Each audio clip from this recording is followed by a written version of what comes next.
Mr. First Deputy Minister Sobolev, President Koval, authorities, delegates and guests, I'm particularly glad to speak on behalf of the Italian government at the closing of this conference for the reconstruction of Ukraine. It has been an event that brought together representatives from 17 countries and 45 international organizations, hundreds of civil society and local government representatives, and above all, from the business sector, whose presence numbered in the thousands. More than 200 agreements were signed, 40 signed just by Italy. Such a large and qualified participation underlines the extraordinary interest that Ukraine and its recovery process generate on the political, economic and social level. Referring to words of President Meloni yesterday, from the very first day of the brutal, illegal and unjustified Russian armed aggression, Italy has stood by Ukraine and will continue to do so.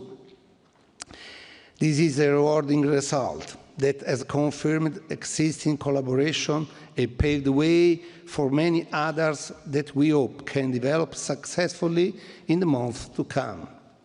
New financial commitments amounting to the 10 billion euros are a tangible sign of the support that the international community wants to reaffirm towards Ukraine. We show that strong and principled political commitment can go hand in hand with pragmatism. Reconciling politics and policy, it's not easy, but we did it. We are doing it in the face of the adversity.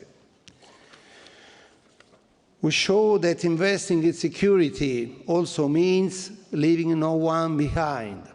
That security means also investing in pediatric hospitals, in irrigation, in railways and electricity, in housing school system and satellite technology, in the rehabilitation of war veterans and the restoration of cultural heritage. Among others, Italy has implemented much of the commitment announced last year in Berlin, launching as well new tools that involve our main institution for cooperation, concessional finance, support for exports and investments. In particular, I wish to highlight the bilateral memorandum of understanding on facilitated finance and the launch of the new European Flagship Fund for the Reconstruction of Ukraine, promoted by the European Commission, which we have joined with France, Germany and Poland. All of these hoping that we will soon reach an end of hostilities and start a process of peace, no matter how complex and difficult. Italy's commitment will continue alongside international partners with whom collaboration has been further strengthened in these 2 days. I would also like to say that the URC does not stop in Rome, of course. We have thousands of follow-ups up to be done, but more importantly, there is a strong candidacy for hosting the URC next year from a country which is close to my heart and that I also visited recently. Therefore, I have the floor to the Honorable Paweł Kowal, Chairman of the Steering Committee of the Polish Parliament and head of the Polish Committee for the Reconstruction of Ukraine. Thank you all and see you next year, of course.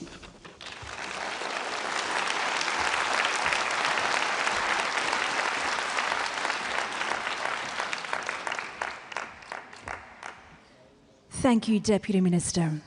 It is now our pleasure to give the floor to His Excellency Oleksiy Sobolev, the First Deputy Prime Minister of the Economy of Ukraine.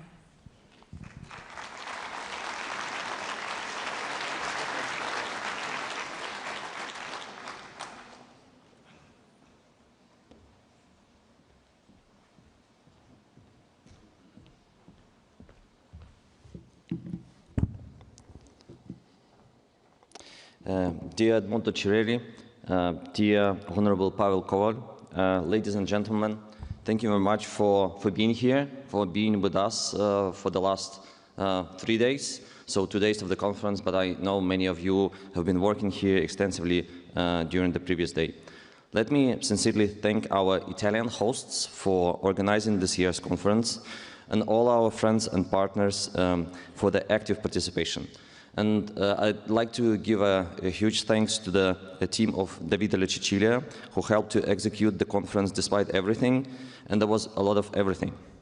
And I also would like to thank the teams of the Ministry of Economy of Ukraine, led by Maria Zakharenko, and team of MFA, led by Kira Spiridonova, for their great work in helping us to be here. Thank you. Thank you. URC 2025 has brought together over 6,000 participants from 70 countries across the world and 43 international organizations, plus many more contributing to making the event possible. And we're looking forward for final figures that will reflect the full scale of just joint effort, but we already can say that this is the largest and the most productive URC event held. This is fact. So we already seen more than 200 agreements between state and private entities, and total value exceeds 10 billion euros. But we're still calculating that. Thank you.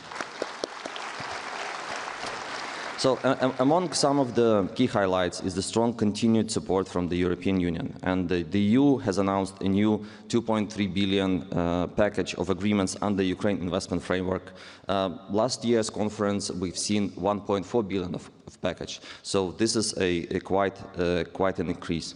The second is that we'd like to highlight is this European Flagship Fund for the Reconstruction of Ukraine by European Commission and Italy and Poland and France and Germany with other IFIs, European Investment Bank together, and 1 billion for macro-financial assistance package for Ukraine. That shows continued European commitment and shows our progress as a future European member.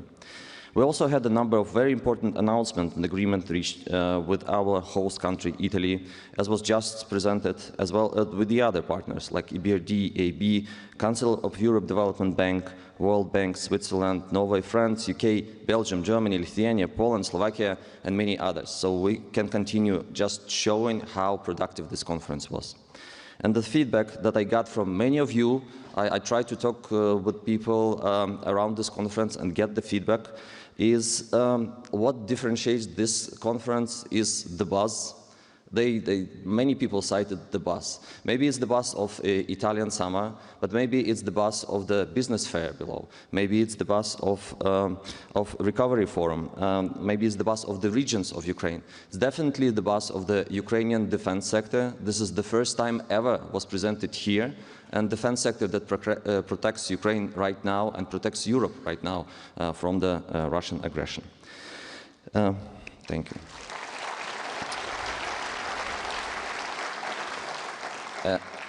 I'd like to also point that many people highlighted the more extensive presence of our US partners here. And I think during this point in time, this is also very present and sends a really great signal. And this is a powerful signal of trust in Ukraine and our shared recovery agenda. So closing this year's conference, I can assure you we're already starting preparation for the next URC, and as was just said, following up on the many agreements and commitments. I think you and your organizations are trying to do that as well, aiming at making it even more productive next year than this one.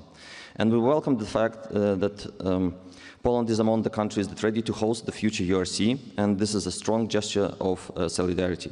So thank you once again. Slava Ukraini. See you next year. Thank you.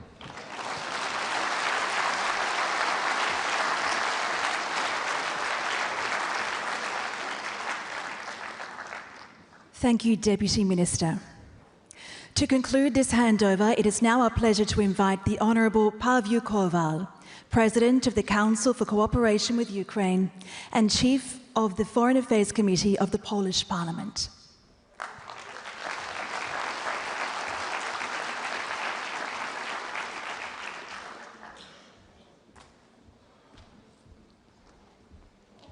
colleagues, ladies and gentlemen, dear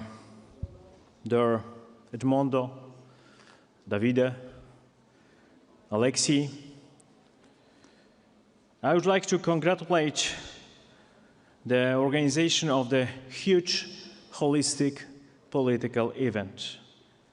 I would like to congratulate you, especially the serious political impact of this year's URC conference. I thought, what is the essence of that our meeting in Rome? And in my opinion, the essence is that the West, in the birthplace of the West culture, in Rome, demonstrated unity. It is a result of personal achievement of the Italian leadership led by Prime Minister Meloni. Applause for Prime Minister Meloni. That was exciting yesterday to sit at the same table and spoke the same language with the Americans, Brits, Canadians about the future architecture of world security. It was, ladies and gentlemen, a conference about recovery, but not only. But it was also a conference about the future shape of European security. Few words about next year. We dream. We dream of opening a new chapter of European history. Let's open next year the chapter of recovery in peace. Today, it's an important day. The patron saint of these days, it's Saint Benedict. Benedict of Nursia, it's a patron of the unity of Europe, East and West, East and West. Coincidence? I don't think so. We confirmed here in Rome the opening a new chapter of Ukraine's presence in Europe. We confirmed that the doors to European Union for Ukraine will definitely open. I would like to congratulate also many financial decisions, especially launching of the European Flagship Fund. I'm proud, I'm personally proud that Poland was among its creators. Their minister, their Davide, their minister Alexei. Poland was the first to help Ukrainians after all-out Russian invasion 2022. As said, President Zelenskyy is Polish parliament. I remember kind of humanitarian uprising in Poland to help Ukrainians on the border, to invite Ukrainians to our homes. to be ready to help in any case. Ladies and gentlemen, Poland is ready to support recovery processes in Ukraine and also to organize the next Ukrainian Recovery Conference. You are all invited to my beautiful country, to Poland. Thank you so much.